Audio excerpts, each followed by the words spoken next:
PSC വഴി നടക്കുന്ന നിയമനങ്ങളുമായി ബന്ധപ്പെട്ട് കഴിഞ്ഞ കുറച്ചു കാലമായി ഉയർന്നുവരുന്ന ഗുരുതരമായ ആക്ഷേപങ്ങളും വിവാദങ്ങളും മുഖ്യമന്ത്രിയുടെ മുന്നിലും എത്തിയിരിക്കുകയാണ്. മൂന്നാം വട്ടവും LDF സർക്കാർ തന്നെ അധികാരത്തിൽ വരുമെന്ന അമിത വിശ്വാസത്തിൽ കഴിഞ്ഞ 10 വർഷക്കാലം PSCയിൽ സമാന്തരമായ ഒരു റാങ്ക് കച്ചവടവും പിൻവാതിൽ നിയമനങ്ങളും തകൃതിയായി നടന്നുവെന്ന സംശയങ്ങളാണ് ഇപ്പോൾ ശക്തമാകുന്നത്.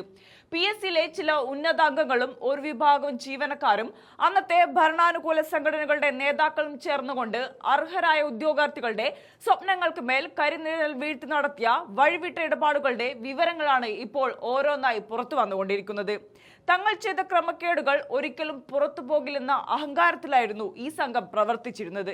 എന്നാൽ സംസ്ഥാനത്ത് ഭരണം മാറുകയും പുതിയ ഭരണ നേതൃത്വം നിലവിൽ വരികയും ചെയ്തതോടെ കാര്യങ്ങൾ പൂർണ്ണമായും കൈവിട്ട അവസ്ഥയിലാണ്. കഴിഞ്ഞ 10 വർഷത്തിനിടയിൽ PSCയിൽ നടന്ന മുഴുവൻ പിൻവാതിൽ നിയമനങ്ങളെയും റാങ്ക് പട്ടികകളിലെ അട്ടിമറികളെയും പൂർണ്ണമായും പുറത്തു കൊണ്ടുവരാൻ കടുത്ത അന്വേഷണത്തിനാണ് പുതിയ സർക്കാർ ഇപ്പോൾ ഒരുങ്ങുന്നത്.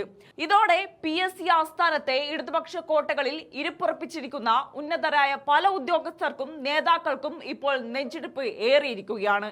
ആസൂത്രണ ബോർഡിലെ 3 സുപ്രധാന ചീഫ് തസ്തികകളിലേക്കുള്ള റാങ്ക് പട്ടിക തയ്യാറാക്കിയതിൽ നടന്ന ഗുരുതരമായ ക്രമക്കേടുകൾ തെളിവുകൾ സഹിതം പുറത്തു വന്നതോടെയാണ് PSCയുടെ വിശ്വാസ്യത പൂർണ്ണമായും തകരുകയും ഉദ്യോഗാർത്ഥികൾക്കിടയിൽ കടുത്ത പ്രതിഷേധം ഉയരുകയും ചെയ്തത്.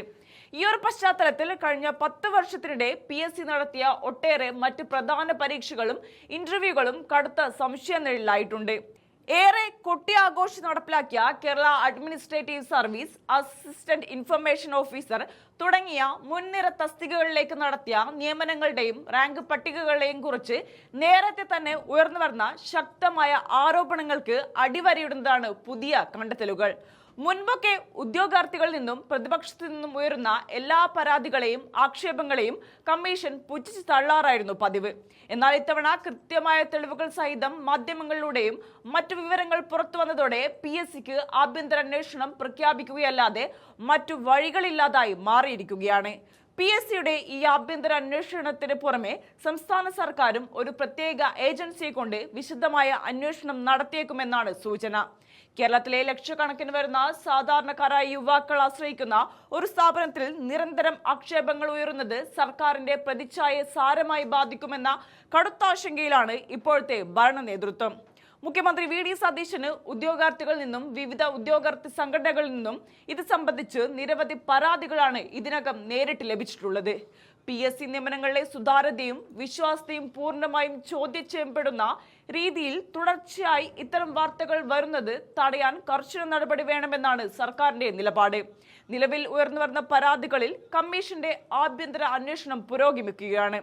ഈ ആഭ്യന്തര അന്വേഷണത്തിന്റെ പുരോഗതിയും തുടർന്ന് സമർപ്പിക്കുന്ന റിപ്പോർട്ടും കൃത്യമായി വിലയിരുത്തിയ ശേഷം വിട്ടുവീഴ്ചയില്ലാത്ത കർശനമായ തുടർ നടപടികളിലേക്ക് കടക്കാനാണ് മുഖ്യമന്ത്രിയുടെയും സർക്കാരിന്റെയും തീരുമാനം.